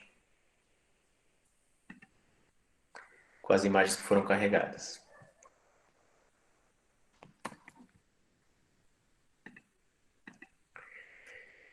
E o último exemplo aqui que eu estava mostrando agora, ele percorre todas as imagens aqui. Então vamos executar esse cara aqui para ver. Dando load image, criando um objeto a partir dessa imagem. E ele vai mostrando o caminho da minha imagem até a extensão PNG, tipo de objeto que ele carrega, que é do tipo image da biblioteca Peel, e todas são RGB de 300 por 300. Vou parar aqui. No final aqui, vamos treinar nossa rede. Né? Vou mostrar já treinamento. Depois, vou criar o meu modelo. Então aqui eu vou usar uma função de ativação chamada RMSProp, que eu não usei até agora. O parâmetro que a gente passa para ela é o learning rate, a taxa de aprendizado, que eu estou usando 0.001. Caso a nossa rede não esteja aprendendo, a gente pode modificar e diminuir essa taxa de aprendizado. Aqui um exemplo de como é que funcionam as taxas de aprendizado, conforme o número que ela é, se ela é maior ou menor. Então, quanto menor ela for, mais linear essa taxa se comporta ao longo das épocas. No exemplo da aula passada, a gente usou o método fit para configurar a rede. Aqui a gente vai usar o fit generator, que a gente tem esse cara aqui, o objeto, que é o gerador de treino. Então, a gente passa esse objeto pronto, com os nosso dataset carregado já e organizado em pastas e rótulos. Aqui, até agora, a gente sempre usou um passo por época. Agora a gente vai separar que cada época vai ter 8 passos. Então, esse número 8 veio desse cálculo aqui. Eu tinha 1024 imagens. Eu dividi pelo meu tamanho do batch, ou seja, quantas imagens enquanto eu quero pegar. E isso vai me dar a quantidade de passos que eu preciso fazer por épocas. Aqui o número total de épocas que eu vou ter. Aqui eu passo o meu objeto de validação. A quantidade de passos vai ser a mesma para validação também. E o modo de debug, o verbose, aqui eu estou botando para mostrar o máximo de informações possíveis durante o treinamento. Na hora de fazer a predição, deixa eu aumentar um pouco aqui. Na hora de fazer a predição, eu preciso percorrer todas as imagens de teste que eu tenho, PNG, então eu vou ter só 256 para teste, e eu tinha 1027 para treinamento. Vou percorrer cada uma dessas imagens, carregá-las para a memória com tamanho de 300 por 300, transformar ela para um vetor NumPy, um array, e aqui eu vou passar ela como parâmetro, esse vetor, para fazer a predição. Então ele vai me retornar um objeto no qual eu vou acessar o primeiro índice da lista e se ele for maior que 0,5, ele está tendendo a ser um humano. Se ele for menor, ele me indica que provavelmente é um cavalo. Então executando isso em memória, a gente executa e ele vai me dizer qual é a imagem que ele testou e vai dizer que é o que ele acha que a rede tentou fazer a predição. Então, nesse meu exemplo aqui, ele não é perfeito ainda, né? Porque a gente tem uma base de dados pequena. Mas aqui, ó, ele já deu um erro, a grande maioria deu certo. Então, vocês podem fazer um teste ali, testar, executar, ver se funciona bem, procurar outras imagens na internet, testar na hora da validação. Aqui alguns links do YouTube que eu achei interessante. Esse aqui fala da função de erro de entropia cruzada. Aqui fala um pouco dessa taxa de aprendizado, então quem quiser entrar um pouco mais a fundo, uns slides que eu achei da Universidade de Toronto, bem interessantes. E um exercício que eu acho legal vocês fazerem, quem quiser fazer, pode tentar fazer agora, eu vou ficar auxiliando vocês, que é tentar criar um classificador de imagens, para identificar imagens tristes, diferenciar imagens tristes de imagens alegres. Então a gente pode usar um callback para cancelar quando a nossa acurácia estiver em 99%. E as imagens que vocês vão baixar, eu já mandei o link ali no chat. Vou mandar de novo aqui, vocês podem baixar desse link. Vocês vão ter uma pasta com as imagens felizes, happy, e as imagens tristes, sad. E aí vocês podem usar esse mesmo código aqui. Então, esse é o link das imagens, podem baixar. Deixa eu mandar o link do código também, de exemplo.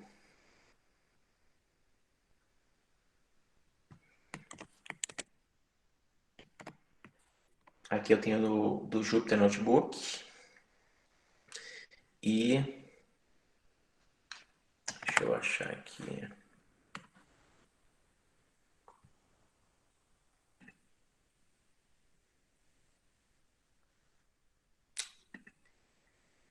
Deixa eu achar aqui imagens reais.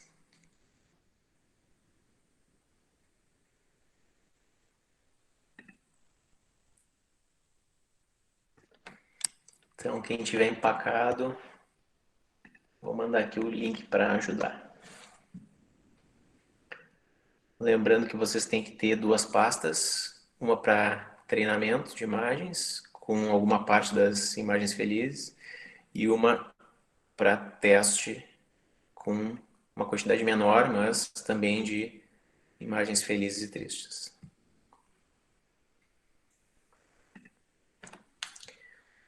Então, agora estou disponível aí para quem quiser fazer perguntas, tentar fazer, quiser apresentar o seu código ali para ver se o que está dando de errado. Tô à mercê de vocês agora.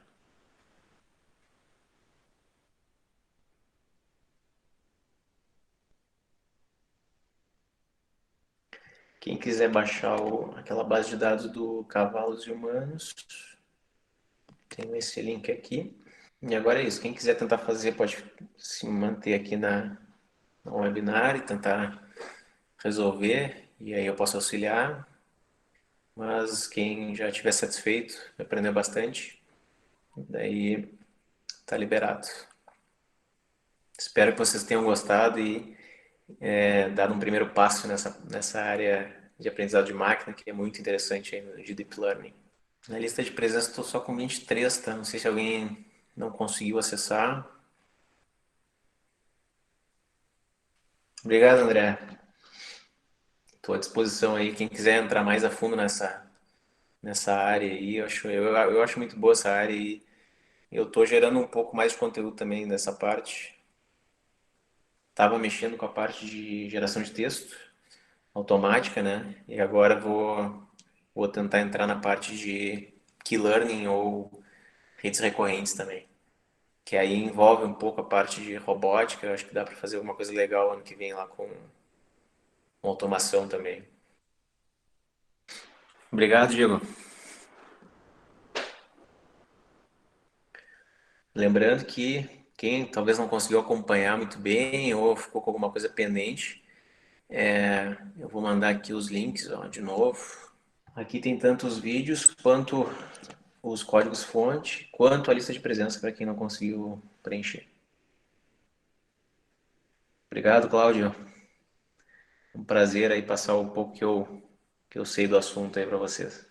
Bom, então é isso. Como ninguém tá questionando muito, fica mais de tema para casa, então. E uma boa noite a todos aí. E espero que é verdade. Eu tô curioso, Rogério, para usar a versão light também do TensorFlow, né? No aplicativo Android, por exemplo. É bem interessante, né? Numa aplicação web também dá para usar a versão light, né? Junto com JavaScript. E é isso. Então, se ninguém tiver alguma questão, alguma dúvida, obrigado, Claudio Miro. Ah, e se alguém quiser testar mais coisa também, pode me mandar e-mail, né? Meu e-mail